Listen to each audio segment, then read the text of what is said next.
mother by the name of Danette Steele is trying to ring the alarm about what happened to her son that was an inmate at Valdosta State Penitentiary. And this is in part what she said on her Facebook post. First, let me be clear. I am not claiming my son is innocent, nor am I excusing the crimes committed by him or other inmates. My concern is this: how are inmates coming out of solitary confinement under the influence of drugs? My son never left his cell, and I didn't send him money, so how is this happening? The real issue lies in what's happening inside Valdosta State Prison.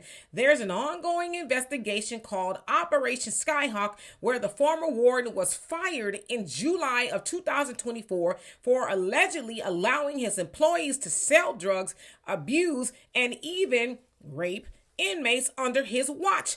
This is a system designed to punish but not rehabilitate. Inmates like my son and many others never even had a chance to turn their lives around. Now, with that, she also posted a very disturbing picture of her son, who went into Valdosta State Prison at 300 pounds and he left at 139 pounds. Again, reiterating all the things that she said happened to her son. All those things did happen to her son. So she's also saying that he was purposely made an addict of drugs. Now, unfortunately, when he got out, it doesn't sound like he was out only but a couple of days, he reoffended and ended up going back. Now, she said she tried to get him into rehab and things like that because he came out an addict. But again, now he's reincarcerated. And so she's wanting everybody to know what happened to her son. Now, I looked into Operation Skyhawk, and she is telling the truth. There was an investigation that popped off, I guess, in March of 2024, where they did discover all of the things that she mentioned. Now, it sounds like there was an inmate who they're saying is the ringleader, 27-year-old Demetra Thomas. And they said he was the ringleader. They said it was about $7 million in contraband found.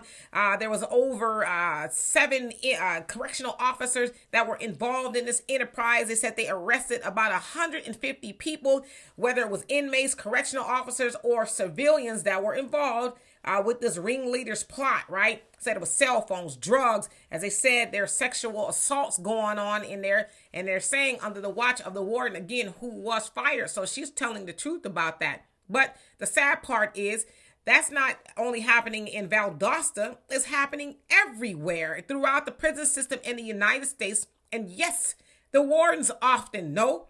They know that their correctional officers are riding dirty and doing horrible things to inmates.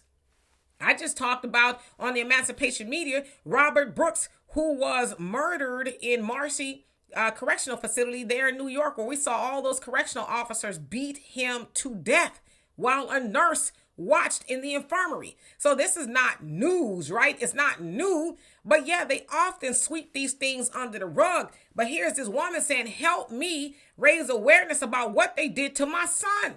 Yes, I agree with her. If he did something bad, he deserved to be an inmate. Yes, he should serve his time.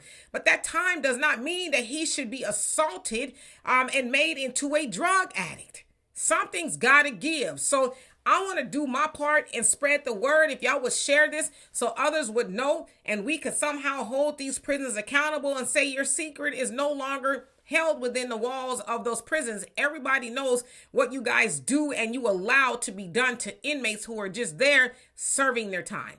So anyway, y'all let me know what you think of that. And for more insightful commentary, please subscribe to this channel and my channel.